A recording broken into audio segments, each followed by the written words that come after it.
कि अगर रसूल को कोई अजियत पहुंचाए तो उसका हुक्म क्या है। फरमाया इन्नल्लज़ीना युज़ूनल्लाह व रसूला।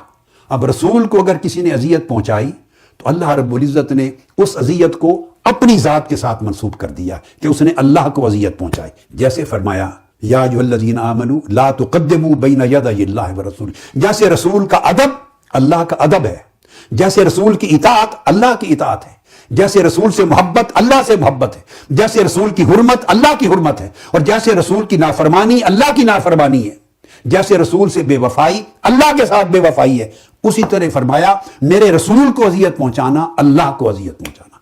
हुक्म क्या है? फरमाया लअनहुमुल्लाहु फिद दुनिया वल आखिरा।